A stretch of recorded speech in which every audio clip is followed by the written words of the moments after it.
باللہ من الشیطان الرجیم بسم اللہ الرحمن الرحیم اولئک الذین اشتروا الضلالة بالہدی فما ربحت تجارتهم وما كانوا مهتدین صدق اللہ العلی العظیم۔ سورۃ البقرہ آیت نمبر 16۔ منافقین کا تذکرہ چل رہا ہے۔ اللہ تبارک و تعالی نے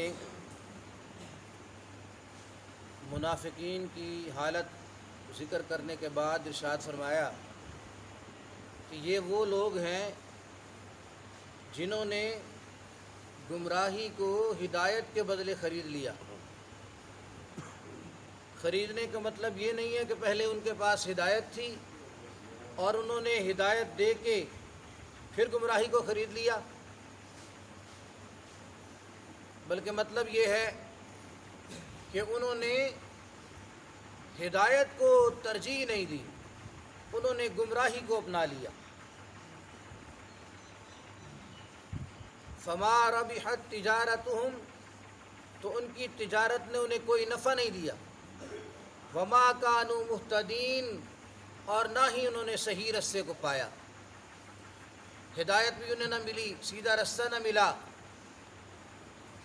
اور کتنی بے وقوفی اور بے عقلی کی بات ہے کہ انہوں نے گمراہی کو اپنایا ہے ہدایت کے بدلے۔ اور ایک چیز ہوتی ہے کہ اللہ تبارک و تعالی نے جو فطرت میں رکھی ہوئی ہے، فطرت خود اس کا تقاضا کرتی ہے کہ بندہ ہدایت کو اپنائے۔ جیسے حدیث پاک میں آتا ہے کل مولود یولد علی الفطرہ فابواہ یہودانہ او ینصرانہ او یمجسانہ، فرمایا ہر بچہ فطرت اسلام پہ پیدا ہوتا ہے، پھر اس کے والدین اسے جیسا آپ خود ہوتے ہیں ویسے بنا دیتے ہیں۔ یہودی ہیں تو یہودی بنا دیتے ہیں، عیسائی ہیں تو عیسائی بنا دیتے ہیں، مجوسی ہیں تو مجوسی بنا دیتے ہیں۔ تو جس ماحول میں وہ پرورش پاتا ہے اسے وہی نظریہ ملتا ہے۔ اس لیے نبی علیہ السلام نے فرمایا کہ فطرت میں اسلام ہے، ہر بچہ فطرت اسلام پہ پیدا ہوتا ہے۔ فطرت کی مثال اس طرح سمجھیے گا کہ جیسے بطخ کا جو بچہ ہے اسے پانی کے قریب رکھا جائے تو اسے خود بخود پتہ چل جاتا ہے کہ میں نے تیرنا ہے پانی میں۔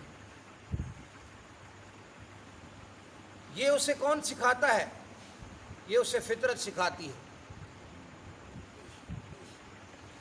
اور آپ اس چیز کو سمجھتے ہیں، آپ دیکھتے ہیں کہ جانوروں کے جو چوپاؤں کے جو بچے ہیں وہ آپ دیکھتے ہیں کہ وہ جب پیدا ہوتے ہیں اس کے بعد ان کا فوری طور پر رجحان جو ہے وہ دودھ کی طرف ہو جاتا ہے۔ تو انہیں کون بتاتا ہے کہ تمہارے لیے اللہ پاک نے یہاں غذا رکھی ہے؟ یہ فطرت ہے۔ اللہ تبارک و تعالی نے علم جو رکھ دیا ہے فطرت میں، فطرت کا تقاضا ہے کہ صحیح راستے پہ چلے، لیکن آس پاس والے لوگ، معاشرہ، وہ اسے گمراہ کر دیتا ہے۔ جیسے حضرت سلیمان علیہ الصلوۃ والتسلیم کا واقعہ جب آتا ہے اور اس میں ملکہ بلقیس کا ذکر آتا ہے کہ جس وقت انہوں نے معجزات دیکھے، نشانیاں دیکھیں تو وہ مان گئی، اور سامنے آئی تو اپنے وہ اتنا بڑا جو اس کا تخت تھا اس کو اس نے پایا تو وہ سمجھ گئی، تو اس وقت تو مان گئی ساری نشانیاں دیکھ کر۔ تو اللہ پاک فرماتے ہیں کہ اب تک اسے کس چیز نے روکا ہوا تھا؟ کس چیز نے؟ تو فرمایا کہ یہ چونکہ کفر کے ماحول میں ایسی سوسائٹی میں رہتی تھی کہ جہاں اس کو یہی بتایا گیا کہ تمہارا الہ جو ہے وہ خدا اللہ نہیں ہے بلکہ سورج ہے، اس لیے اس کا نظریہ تبدیل ہو گیا۔ لیکن ایسے آدمی کو جب اس کے سامنے حق آتا ہے تو فطرت یہ اپیل کرتی ہے، پھر اپنے تقاضے کو وہ خود دبا دے اور عقل مندی سے کام نہ لے تو یہ اس کی بدبختی ہے۔ مشرکین مکہ کے سامنے بھی ایسے ہی دلائل آتے تھے۔ قرآن پاک جب پڑھا گیا قرآن نے ہر طرح کے دلائل ذکر کیے، اور پھر انہوں نے دلائل کو سمجھا نہیں، دلائل کی طرف غور نہیں کیا۔ ایک مرتبہ ان کا دل تو یہ مانتا تھا کہ واقعتاً الہ اکیلا اللہ ہی ہے، لیکن پھر وہ ضد میں آ جاتے تھے کہ ہم اپنے آباء و اجداد کو چھوڑ دیں، ہٹ درمی پہ آ جاتے تھے۔ تو اللہ تبارک و تعالیٰ نے فرمایا اولئک الذین اشتروا الضلالۃ بالہدی، یہی وہ لوگ ہیں کہ جن لوگوں نے گمراہی کو ہدایت کے بدلے خرید لیا ہے۔ ان کی تجارت نے انہیں کوئی نفع نہیں دیا، اور نہ یہ ہدایت پانے والے ہوئے۔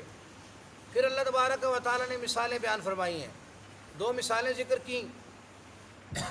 بعض مفسرین فرماتے ہیں کہ ایک کافروں کی مثال اور ایک منافقین کی مثال، اور بعض فرماتے ہیں کہ دونوں ہی منافقین کی مثالیں ہیں، کہ کچھ منافق جو ہیں وہ ڈٹائی والے منافق، پکے منافق، اور کچھ منافق وہ ہیں جو تھوڑے سے تذبذب کا، تھوڑے سے تردد کا شکار ہو جاتے ہیں۔ اس لیے دو مثالیں اللہ تبارک و تعالیٰ نے بیان فرمائی۔ تو فرمایا مثلہم کمثل الذی استوقد نارا، ان کی مثال ایسے ہے جیسے ایک شخص نے آگ جلائی، فلما اضاءت ما حولہ، جب اس نے اپنے آس پاس کو روشن کر دیا، ذہب اللہ بنورہم، تو اللہ تبارک و تعالیٰ ان کی بینائی کو لے گیا، وترکہم فی ظلمات، اور انہیں اندھیروں میں چھوڑ دیا، لا یبصرون، انہیں کچھ سجائی نہیں دیتا، کچھ انہیں پھر نظر نہیں آتا۔ فرمایا کہ مثال ان کی ایسے ہے جیسے ایک شخص نے آگ جلائی، تو آگ جلانے والے کون؟ ماحول کو روشن کرنے والے کون؟ یہ اللہ کے پیغمبر صلی اللہ علیہ وسلم، جو قرآن کی روشنی لے کر آئے، جس نے اپنے آس پاس کو روشن کر دیا۔ لیکن پھر جو کافر ہوئے، یہ ان کی اپنی بدبختی تھی کہ انہیں جو ہے نا وہ سمجھ نہیں آئی، ان کی ہٹ درمی کی وجہ سے، ان کے ضد و عناد کی وجہ سے اللہ تبارک و تعالیٰ نے ذہب اللہ بنورہم، اللہ پاک نے ان کے دل سے جو حقیقی نور ہے وہ چھین لیا، سلب کر لیا گیا ان کا نور۔ پھر انہیں حق کی سمجھ نہیں آتی تھی، اور وہ اندھیروں میں رہ گئے، کچھ نظر نہیں آتا تھا انہیں۔ سم بکم عمی، فرمایا یہ گونگے ہیں، بہرے ہیں، گونگے ہیں اور اندھے ہیں یہ، فہم لا یرجعون، یہ واپس نہیں لوٹیں گے۔ سم بہرے، جس کو سنائی نہ دے، تو سنائی تو انہیں دیتا تھا، تو کیا ہے کہ حقیقت کی بات، حق کی بات انہیں سنائی نہیں دیتی تھی، کہ قرآن ان نے سنا اور دل میں ان جگہ دی ہو، ایسے نہیں ہے، اور پھر حق کی بات کرنے کی توفیق نہیں ہوتی تھی، اس لیے کہا کہ بکمن، یہ گونگے ہیں، اور عمیون، یہ اندھے ہیں کہ ان کو نظر نہیں آتا حق۔ فرمایا لا یرجعون، یہ واپس نہیں لوٹیں گے۔ اور پھر فرمایا او کصیب، یا مثال، دوسری مثال جیسے موسلا دھار بارش ہو، تیز بارش، من السماء، بلندی سے، فیہ ظلمات، اس کے اندر اندھیرے ہوں، تاریکیاں، ورعد، اور بجلی کی کڑک ہو اس کے اندر، وبرق، اور چمک ہو اس کے اندر۔ فرمایا یجعلون اصابعہم فی آذانہم، اپنی انگلیوں کو ٹھونس لیتے ہیں، اپنے کانوں میں اپنی انگلیاں ٹھونس لیتے ہیں، من الصواعق، کڑک سے بچنے کے لیے، حذر الموت، موت کے ڈر کی وجہ سے۔ واللہ محیط بالکافرین، اللہ تبارک و تعالیٰ کافروں کا احاطہ کرنے والا ہے، کافروں کا گھیرا کرنے والا ہے۔ اللہ پاک کے گھیرے سے یہ باہر نہیں نکل سکتے، تو یہ اللہ پاک کو عاجز نہیں کر سکتے، یہ بھاگ کر کہیں نہیں جا سکتے، اللہ تبارک و تعالیٰ کی پکڑ سے بچ نہیں سکتے۔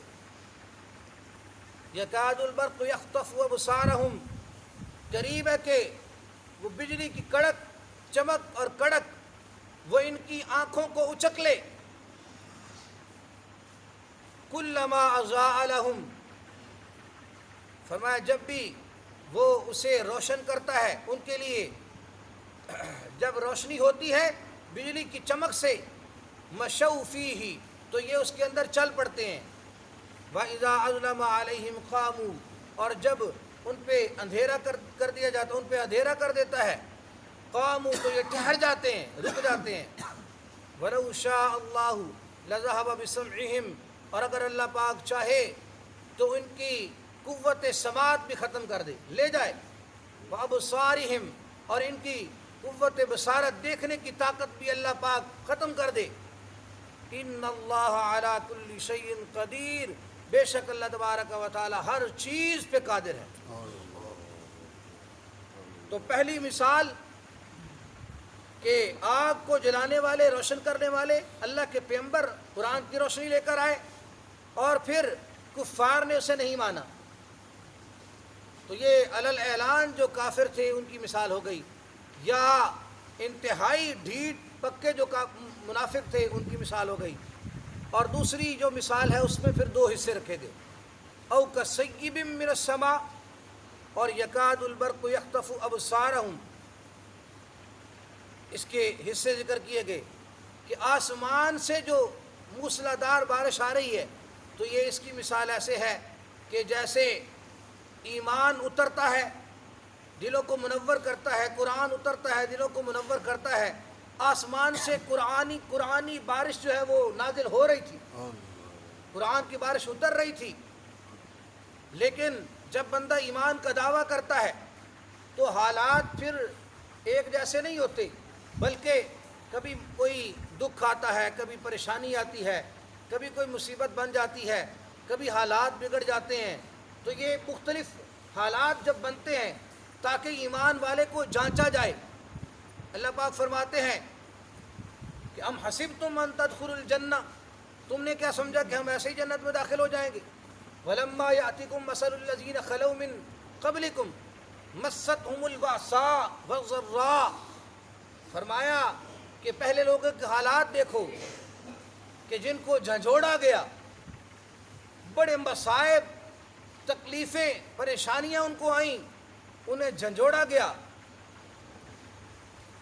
تو ایسے نہیں ہے کہ جو جنت میں ایسے ہی چلے جاؤ گے.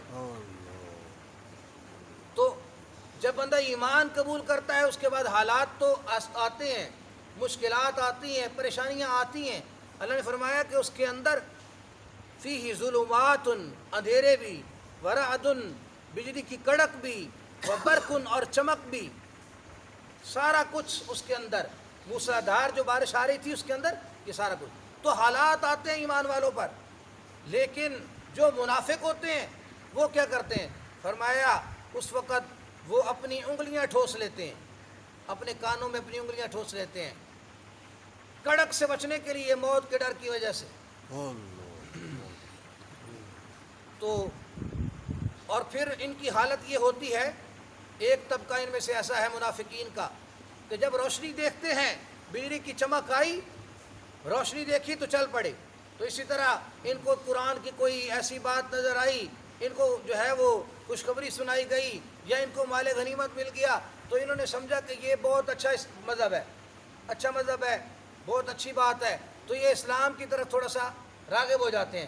لیکن جس وقت حالات بدل جاتے ہیں غربت آ جاتی ہے پریشانیاں آنے لگتی ہیں تو پھر یہ رک جاتے ہیں کہتے ہیں نہیں اسلام ٹھیک نہیں ہے.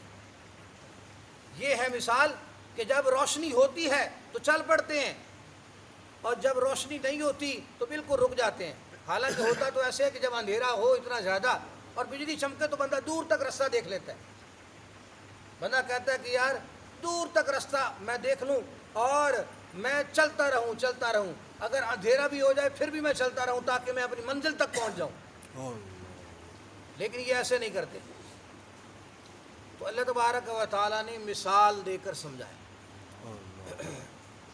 قرآن میں بھی مثالیں دی گئی ہیں نبی علیہ الصلوۃ والتسلیم بھی مثالیں دے کر سمجھایا کرتے تھے. اسی لیے قرآن میں ذکر کیا گیا مچھر کی مثال ذکر کی گئی مکھی کی مثال ذکر کی گئی مسئلہ توحید کو سمجھانے کے لیے مثالیں ذکر کی گئیں کیونکہ مثالوں سے بات جو ہے بڑی واضح ہو جاتی ہے. اس لیے اللہ تبارک و تعالیٰ نے مثالیں دے کر سمجھایا. جیسے 17ویں پارے میں آئے گا کہ اللہ تبارک و تعالیٰ نے مثال دی، یا ایھا الناس ضرب مثل فاستمعوا لہ، اے لوگوں تمہارے لیے ایک مثال بیان کی جا رہی ہے، اسے غور سے سنو، مثال بیان کی، آگے یہاں بھی مثال آ رہی ہے آگے، تو مثال وہاں ذکر کی گئی مکھی کی، کبھی ذکر کی گئی مثال مچھر کی، تو مثالوں پر ایسی مثالوں پر بھی جو ہے کفار انہوں نے اعتراض کیا کہ اللہ تبارک و تعالیٰ کیسے مکھی اور مچھر کی مثال دے سکتے ہیں، تو فرمایا گیا کہ یہ سمجھو کہ کس مسئلے کے لیے دی گئی ہے، اللہ پاک اس چیز سے نہیں شرماتا، یہ سمجھو کہ کس مسئلے کو واضح کرنے کے لیے مثال دی گئی ہے۔ مثال تو یہ دی گئی ہے کہ جن کو تم پکارتے ہو وہ ایک مکھی بھی پیدا نہیں کر سکتے، لن یخلقوا ذبابا ولو اجتمعوا لہ، اگرچہ سارے جمع ہو جائیں، سارے اکٹھے ہو جائیں، وہ ایک مکھی بھی نہیں پیدا کر سکتے۔ تو مثال تو یہ دی گئی ہے، جس مسئلے پہ مثال دی گئی اس مسئلے کو سمجھو۔ تو مثالیں دے کر اللہ تبارک و تعالیٰ نے مسئلہ سمجھایا۔ اللہ کے رسول صلی اللہ علیہ وسلم بھی مثالیں دے کر سمجھایا کرتے تھے۔ تو یہ کفار کی مثال اور منافقین کی مثال دے کر اللہ تبارک و تعالیٰ نے سمجھا دیا۔ اور آج کے دور میں ہمارے لیے اس میں سبق ہے کہ حالات بنتے رہتے ہیں، ہمیں استقامت کی ضرورت ہے۔ ایک ہے نظریاتی منافقت، تو وہ تو نظریے کہ ان کا دل ہی مومن نہیں تھا، اور ایک ہے اعمال کے اعتبار سے منافقت۔ تو جو بندہ آج کے دور میں جو اعمال کی منافقت ہے کہ جب سب کچھ مل گیا تو اس وقت اللہ کا شکر ادا کرتا ہے، اور جب جو ہے نا حالات بگڑ گئے تو اس وقت جو ہے نا پھر یہ ناشکری کرتا ہے کہ ہائے میرے ساتھ یہ کیا ہو گیا، ہائے میرے ساتھ یہ کیا ہو گیا۔ اللہ پاک سے خیر و عافیت ہی طلب کرنی چاہیے، اللہ خیر و عافیت نصیب فرمائے، لیکن حالات بدلتے رہتے ہیں۔ تو اس مثال سے یہ سبق بھی حاصل کرنے کی ضرورت ہے کہ اپنے اعمال کو اچھی طرح سے جانچا جائے، اللہ تبارک و تعالیٰ کا شکر ادا کیا جائے۔ اللہ تبارک و تعالیٰ ہمیں قرآن پاک کی صحیح سمجھ نصیب فرمائے اور عمل کی توفیق نصیب فرمائے۔ وآخر دعوانا الحمدللہ رب العالمین۔